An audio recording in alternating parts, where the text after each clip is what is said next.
নমস্কাৰ স্বাগতম জনাইছো আমাৰ চেনেলৰ অন্য এটি ভিডিঅ'ৰ মাজলৈ পুনৰবাৰ আপোনালোকক আজিৰ ভিডিঅ'টো টাটা সেমিকন্ডাক্টৰ ওপৰত আলোচনা কৰিম কিছু কথা মই ইয়াৰ আগতে দুটা ভিডিঅ' আপলোড কৰিছিলো টাটা সেমিকন্ডাক্টৰ যি জাগিৰোডত বৰ্তমান কনষ্ট্ৰাকচনৰ কাম চলি আছে কোম্পানীৰ তাৰ ওপৰত আগতে মই দুটা ভিডিঅ' আপলোড কৰিছো সেই ভিডিঅ'সমূহত যথেষ্ট কমেন্ট আহিছিল তাৰে শেহতীয়াকৈ যিটো ভিডিঅ' আপলোড কৰিছিলো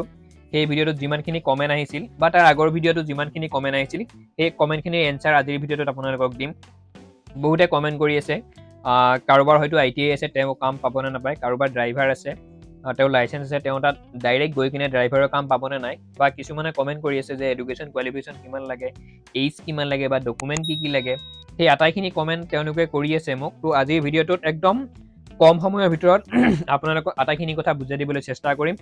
আৰু নিউজত এটা বস্তু খুব চলি আছে টাটা সেমিকন্ডাক্টৰৰ সেই যি কোম্পানীত প্ৰাইভেটকে জব দিয়াৰ নামত কিছুমানে পইচা লৈ আছে কিছুমান ব্যক্তিৰ পৰা বা নিবনুৱাখিনিৰ পৰা কাৰণ অসমত নিবনুৱাৰ সমস্যা বৰ্তমান বহুত ৭,০০০ পোষ্টৰ বিপৰীতে ১৮,১৯,০০০ কেণ্ডিডেটে এপ্লাই কৰে চৰকাৰী চাকৰিত সেইবাবে নিবনুৱাৰ সমস্যা কিমান হয়তো আপোনালোকে গম পায় তাৰ বাবে এছাম সুবিধাবাদীয়ে সুবিধা লৈ কিনে নিবনুৱাখিনিৰ পৰা দুখীয়াখিনিৰ পৰা কিছুমান পইচা সংগ্ৰহ কৰিছে তেওঁলোকক কাম দিম বুলি টাটা সেমিকন্ডাক্টৰ সেই প্ৰজেক্টত বা সেই কোম্পানীত তো তেনেকুৱা নকৰিব কাৰো তেনেকুৱা প্ৰতাৰণাৰ বলি হ'ব আপোনালোক নেলাগে কোনেও কাকো পইচা নিদিব সেইটো মই আগতেও কৈছো বা মই থাম্বনেইলতো লগাইছো দালালৰ পৰা সাৱধান বুলি তেনেকুৱা ভুল কেতিয়াও নকৰিব নিজে তাত যাব যদি পোষ্ট খালি আছে আৰু পোষ্ট খালি থাকিবই তাত বৰ্তমানো কেণ্ডিডেট লৈ আছে কাৰণ মোৰ লগৰ এজনে তাত কাম কৰে নিজে তালৈ যাব অফলাইন হয় সকলো তাত ফৰ্ম ফিলআপ কৰিব যিমানখিনি ডকুমেন্ট লাগে সেই ডকুমেন্টখিনি তাত গাঁঠি দিব আৰু কিমানখিনি ডকুমেন্ট লাগে মোৰ ইয়াৰ আগৰ ভিডিঅ'টোত মই আপোনালোকক সম্পূৰ্ণকৈ কৈ থৈ দিছো যদি চাব বিচাৰে কোনখিনি ডকুমেন্ট প্ৰয়োজন তাত কাম কৰিবৰ বাবে বৰ্তমান বা তাত সোমাবৰ বাবে জইনিং কৰিবৰ বাবে প্ৰাইভেট জব কন্ট্ৰেকচুৱেল জব হয় ঠিকাদাৰৰ ভিত্তিত আপোনালোকক লোৱা হ'ব আৰু মই কৈছো এতিয়া যদি আপোনালোকে সেই টাটা কনষ্ট্ৰাকচনৰ কামত সোমাই ল'ব পাৰে ঠিকাদাৰৰ আন্ডাৰত হ'লেও বা যিয়েই নহওক যদি সোমাই ল'ব পাৰে আজিৰ পৰা 2 বছৰ 3 বছৰ পিছত টাটাই আপোনালোকৰ জীৱনটো হয়তো বনাই দিব পাৰে এটা চৰকাৰী চাকৰিয়ালতকৈ আপোনালোকৰ বেছি দৰমহা হ'ব পাৰে ঠিক আছে তো যিমানখিনিয়ে চৰকাৰী চাকৰিৰ বাবে বৰ্তমান প্ৰিপাৰেচন কৰি আছে তেওঁলোকৰ কথা বেলেগ যাৰ নেকি এইজ আছে কিন্তু যিমানখিনিৰ এইজ নাই হয়তো দুখীয়া ঘৰৰ পৰিয়াল তেওঁলোকৰ বয়সো নাই চৰকাৰী চাকৰিৰ বাবে তো তেওঁলোকে কিন্তু মই ভাবো প্ৰাইভেট জব এটা লোৱাটো খুব জৰুৰী কাৰণ এনেই ঘৰত বহি থকাৰ সময় আজিৰ যুগত নাই ঠিক আছে মোক এজনে কমেন্ট কৰিছিল আগৰ ভিডিঅ'ত ইউজলেছ এইটো বুলি টাটা ইউজলেছ হয় নে নহয় সেইটো জানিবলৈ হয়তো আপুনি কিমান জানে বা কিমান নাজানে মই নাজানো কিন্তু 2-3 বছৰ পিছত যেতিয়া জাগিৰোডত এই সেমিকন্ডাক্টৰ কোম্পানী চালু হ'ব তেতিয়া আপুনি নিজে গম পাব টাটাৰ কিমান পাৱাৰ ঠিক আছে টাটা ইউজলেছ বুলি কোৱাটো মই ভাবো আপোনাৰ ভুল এই ভিডিঅ'টো আপুনি ইউজলেছ বুলি কোৱাটো মই আপোনাৰ কথাটো মই ভুল বুলি ভাবো কাৰণ টাটা কেনেকুৱা বস্তু সেয়া আপোনালোকে গম পায় টাটা কি আপুনিও গম পায় বা সকলোৱে গম পায় ইউজলেছ টাটা কেতিয়াও হ'ব নোৱাৰে টাটাই আজি যদি সেই কোম্পানীত আপুনি সোমাই ল'ব পাৰে আৰু যেতিয়া কোম্পানীৰ কাম ষ্টাৰ্ট হ'ব তাত সেমিকন্ডাক্টৰৰ কাম যেতিয়া ষ্টাৰ্ট হ'ব তেতিয়াহ'লে আপোনালোকৰ মান্থলি দৰমহা আজি থাৰ্ড গ্ৰেড এজনৰ চাকৰি দৰমহা যিমান সিমানকৈ হয়তো হ'ব পাৰে ঠিক আছে তো তেনেকুৱা কমেন্ট নহয় তেনেকুৱা কমেন্ট নকৰাই মই ভাল বুলি ভাবো নিজৰ কমেন্ট কৰা হয়তো আপোনালোকৰ নিজৰ কথা কোনে কি কমেন্ট কৰে কোনো ক'ব লগা নাই কিন্তু কোনটো ভুল কোনটো শুদ্ধ সেইটো মই আপোনালোকক কৈ দ্বিতীয় কথা বহুতে কমেন্ট কৰিছে দাদা আমাক যোগাযোগ কৰি দিয়ক বা কন্টেক্ট নাম্বাৰটো আমাক দি দিয়ক বুলি বহুতে কৈ আছে তেনেকুৱা নহয় কমেন্টত কাৰো কন্টেক্ট নাম্বাৰ দিব নোৱাৰি সেইটো মিছা কথা বা মোৰো কন্টেক্ট নাম্বাৰ মই দিব নোৱাৰো যোগাযোগ যদি আপোনালোকে কৰিব বিচাৰে ডাইৰেক্ট তাত যাব সম্পূৰ্ণ ডকুমেন্টখিনি সাজু কৰি লৈ যাব মই কৈছোৱে আগতে কি ডকুমেন্ট লাগে বা আকৌ যদি চাব বিচাৰিছে কি ডকুমেন্ট লাগে মোৰ আগৰ ভিডিঅ'টোত গৈ চাব পাৰে সম্পূৰ্ণ ডকুমেন্টৰ ডিটেইলছখিনি তাত দিয়া আছে গোটেইখিনি ডকুমেন্ট ক্লিয়াৰ কৰি লৈ আপোনালোকে তাত যাব তাত সুপাৰভাইজাৰ বহিয়ে থাকে বাহিৰত তাতে আপোনালোকৰ ডকুমেন্টখিনি জমা দিব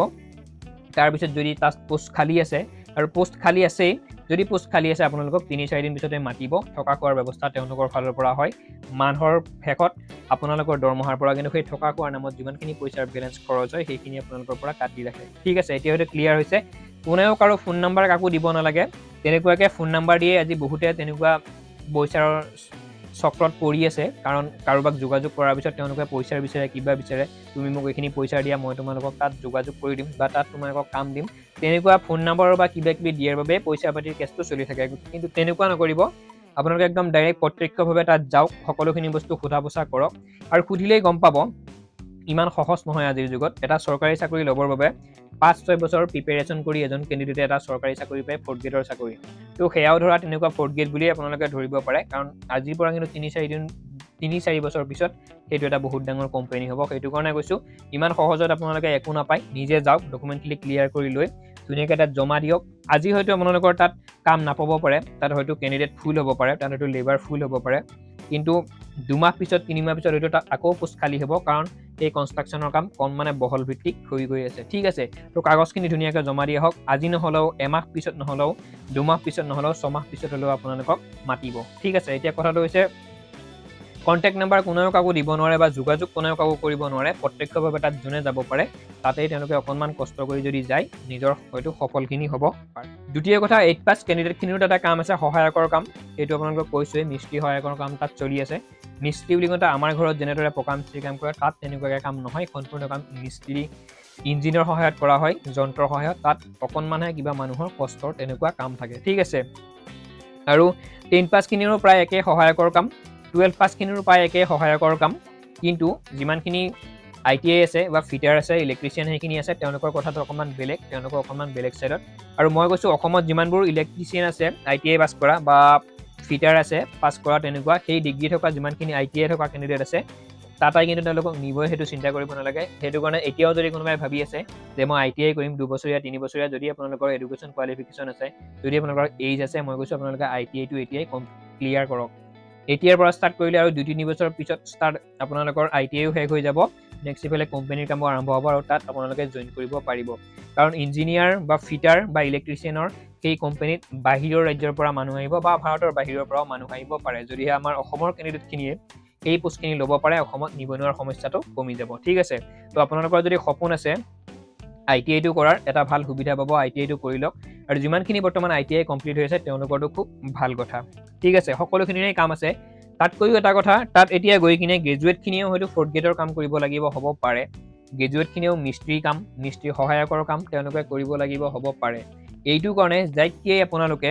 তাত গৈকিয়ে আপোনালোকে কোনো ধৰণৰ ভাল কাম এতিয়া নিদিয়ে যদি আপুনি গ্ৰেজুৱেটো হ'ব পাৰে হয়তো এমএ বিএসসি বিকম এমএসসি এমকমও হ'ব পাৰে তাত আপোনালোকক যাই পোৱাৰ লগে লগে ইমান সুপাৰভাইজাৰ বা ডাঙৰ পোষ্টত আপোনালোকক সোমাই নিদিয়ে কাম নিদিয়ে কাৰণ আপোনালোক গৈ পাইছেহে আপোনালোকৰ কাম চাব মানুহ চাব ধৰণ বৰণ কেনেকুৱা কামৰ নমুনা কেনেকুৱা চাই কিনে এডুকেশ্যন কোৱালিফিকেশ্যনবোৰ যেতিয়া পিছত চেক কৰিব তেতিয়া আপোনালোকক সুপাৰভাইজাৰলৈ বা ওপৰস্থ কিবা পদলৈ আপোনালোকক নিব পাৰে বৰ্তমান আপোনালোকে যদিও এমএ পাস যদিও বিএ পাস যাই কিনে তাত লেবাৰৰ কাম বা 4th গ্ৰেডৰ নিচিনা তেনেকুৱা কামে আপোনালোকে কৰি থাকিব লাগিব হ'ব ঠিক আছে তো যাই গৈ কিয়ে আপোনালোকে কিন্তু ইমান ডাঙৰ কাম নেপায় সেইটো ইমান ডাঙৰ সপোন দেখিও লাভ তাৰ পিছত কথা হল ছোৱালীৰ কিমানখিনি পোষ্ট আছে যিমানখিনি কম্পিউটাৰ ৱৰ্কাৰ হয় কম্পিউটাৰত কাম কৰি আছে ছোৱালী কিছুমানে টেলি ডিটিপি বা এক্সেল আটাইখিনি এইবোৰ বস্তু যদি জানে ছোৱালীও লৈ আছে কিন্তু খুব কম সংখ্যক 2-3 একৰ ভিতৰত 5% 6% ছোৱালীহে তাত কাম পাই আছে যোন নেকি কামত এক্সপাৰ্ট যাৰ নেকি সাৰ্টিফিকেট ভাল তেওঁলোকে তাত কাম পাই আছে ছোৱালীও নোলোৱা নহয় কিন্তু তাত বৰ বিশেষ এতিয়ালৈকে ইমান কম্পিউটাৰ ৱৰ্কাৰৰ কাম চলা নাই একদম কম পৰিমাণে ছোৱালীও লৈ আছে চিন্তা নাই কিন্তু ল'ৰাৰ মেইলৰ 8 পাছৰ পৰা একদম বিএ পাছ ওপৰত যিমান এডুকেশ্যন কোৱালিফিকেশ্যন আছে কোনো চিন্তা নাই তাত যদি এতিয়া সোমাই ল'ব পাৰে পিছত আপোনালোক বনি যাব পাৰিব সেইটো কাৰণে মই ইয়াৰ ওপৰত ভিডিঅ' আপলোড কৰি আছো ঠিক আছে আইটিআই থকাখিনিৰ কথা বেলেগ তেওঁলোকৰ অকমান লেভেলটো হয়তো বেলেগ হ'ব বা বৰ্তমান আইটিআই থকা ক্যান্ডিডেটও হয়তো সহায়কৰ কাম কৰিব লাগিব পাৰে তেতিয়া তেওঁলোকৰ সেইবোৰ লাহে ভেৰিফিকেশ্যন হ'ব তেওঁলোকৰ ডকুমেন্টবোৰ লাহে তেওঁলোকৰ ডকুমেন্টবোৰ ডাঙৰ অফিচাৰখিনিয়ে চাব তেতিয়া আপোনালোকক সেই সৰু কামৰ পৰা ডাঙৰ কামলৈকে প্ৰমোচন দিব ঠিক আছে এইটো দৰমহাও বাঢ়িব খুব ভাল কথা হ'ব আৰু ইঞ্জিনিয়াৰখিনিৰ তেনেকুৱা ফিটাৰ থকাখিনিৰ জীৱন আৰু টাটা যদি আপোনালোকে তাত সোমাই ল'ব পাৰে বৰ্তমান পিছত কিন্তু বনি যাব সেইটো আৰু কোনো চিন্তা নাই তো কিমানখিনি ডকুমেন্ট লাগে ইমানেই আছিল ভিডিঅ'টো হয়তো আপোনালোকৰ ক্লিয়াৰ হৈ গৈছে আৰু ড্ৰাইভাৰৰ বাবে এপ্লাই কৰিব হ'লে ড্ৰাইভিং লাইসেন্সখন লাগিবই আৰু আইটিআই যিমানখিনি আছে তেওঁলোকৰটো ভালেই কথা লগতে 8 পাস আমাৰ বাকি যিমানখিনি আছে তেওঁলোকক পুলিশ ভেৰিফিকেশ্যন লাগে বা 10 পাস খিনি পুলিশ ভেৰিফিকেশ্যন লাগে লগতে এডুকেশ্যন সাৰ্টিফিকেট যিমান আছে আধাৰ কাৰ্ড আপোনালোকৰ কালাৰ জেক্স কপি লাগিব কিমানখিনি ডকুমেন্ট লাগে মোৰ আগৰ ভিডিঅ'টো আপোনালোকে চাব পাৰে যদিহে তাত ইচ্ছুক যদি কাগজখিনি এতিয়া কাম নাপেলাও এবছৰ পিছত বা 6 মাহ পিছত যদি আপুনি কাম কৰিব বিচাৰে প্ৰাইভেট জব তাত যদি আপোনালোকে এতিয়া সেই কাগজখিনি বা ডকুমেন্টখিনি জমা দি থৈ দিয়ে 6 মাহ পিছত হলেও আপোনালোকক মাতিব ঠিক আছে তো মই ভাবো আপোনালোকৰ ধাৰণাটো বা যি মনত ভাবি আছিল ডাউট আছিল সেইবোৰ ক্লিয়াৰ হৈ গৈছে সম্পূৰ্ণ ভিডিঅ'টো ইমানে আছিল সৰকাৰি চাকৰি নামত কিমান হয়তো আপোনালোকৰ পইচা পাতি খৰচ হ'ল বালিত খোজ কৰাৰ নিচিনাকৈ ইটোৰ পিছত সিটো খোজ কাঢ়ি গৈ আছে তাৰ কিন্তু কোনো হয়তো চিন্তাপ নাই কিমানবোৰ পইচাৰ গ'ল কোচিঙৰ নামতেই হওক কিতাপৰ নামতেই হওক নিজৰ সময়ই হওক বা যিয়েই নহওক হয়তো আপোনালোকৰ বহুত কিবা কিবি গুচি গ'ল নিজৰ জীৱনৰ পৰা যদি আপোনালোকৰ লাষ্ট সময় ইণ্টাৰভিউ মৰাৰ হয়তো ইচ্ছা আপোনালোকৰ নাই, মানস হয়তো আপোনালোকৰ নাই, তেতিয়াহ'লে প্ৰাইভেট জবৰ বাবে আপোনালোকে সাজু হওক, প্ৰাইভেট কামৰ বাবে। কাৰণ নিজৰ জীৱনটো সদায় নিজে চলাব লাগিব, নিজৰ ভৰিৰ ওপৰত নিজে আপোনালোক থিয় হ'ব পাৰিব লাগিব। আজি হয়তো আপোনালোকক কোনোবাই খুৱাই আছে ঘৰৰ পৰিয়ালৰ, আৰু 5 বছৰ পিছত আৰু 10 বছৰ পিছত আপোনাৰ লগত সেইজন পৰিয়াল বা সেইজন মানুহ আপোনাৰ লগত নাথাকে। সেইটো কাৰণে যদি আপোনালোকে নিজে নিজে সিদ্ধান্ত ল'ব পাৰিছে যে মই চৰকাৰী চাকৰিৰ নামত বহুত সময় নষ্ট কৰিলোঁ, বহুত সময় মোৰ এনেই গ'ল, তেতিয়া প্ৰাইভেট কামৰ বাবে আপোনালোক আগবাঢ়িব পাৰে। আৰু মই আগতে এনেকুৱা ভিডিঅ' আপলোড কৰোঁতে বহুতে কৈছে তুমি ডিম'টিভেট কৰিছা, চৰকাৰী চাকৰি যোনে বিচাৰি আছে তেওঁলোকক তুমি ডিম'টিভেট কৰিছা। মই ডিম'টিভেট কৰা নাই। যাৰ বেকত ভাল মানুহ, যাৰ এইজ আছে, তেওঁলোকে প্ৰিপেৰেশ্যন কৰি থাকক, চৰকাৰী চাকৰিৰ কোনো কথা নাই। যাৰ বেকত আমাৰ দৰে বেক, যাৰ নেকি মা দেউতা বেচৰকাৰী আৰু দুখীয়া পৰিয়ালৰে চাকৰি হৈছে সেইটোও ক'ব লাগিব, কিন্তু যাৰ নেকি এইজ নাই, বয়স নাই, তেওঁলোকে কিন্তু কেৱল চৰকাৰী চাকৰিতে মাথা মাৰি থকাটো মোৰ বাবে ভাল নহয় বুলি মই ভাবোঁ, বা আপোনালোকৰ বাবে ভাল নহয় বুলি মই ভাবোঁ। তো সম্পূৰ্ণ ভিডিঅ'টো ইমান আছিল। ইমানখিনি কথা কোৱাৰ পিছত হয়তো কিবা ভুল ভ্ৰান্তিও হ'ব পাৰে, তাৰ বাবে ক্ষমা কৰিব। লগতে আপোনালোকৰ এডুকেশ্যন কোৱালিফিকেশ্যন কিমান সেই বস্তুটো আমাৰ তাত কমেণ্ট কৰি জনাবলৈ নাপাহৰিব। চেনেলত যদি প্ৰথমবাৰ আহিছে এনেধৰণৰ ভিডিঅ'সমূহ পাই থাকিবৰ বাবে চেনেলটি ছাবস্ক্ৰাইব কৰিব। ধন্যবাদ। জয় অসম।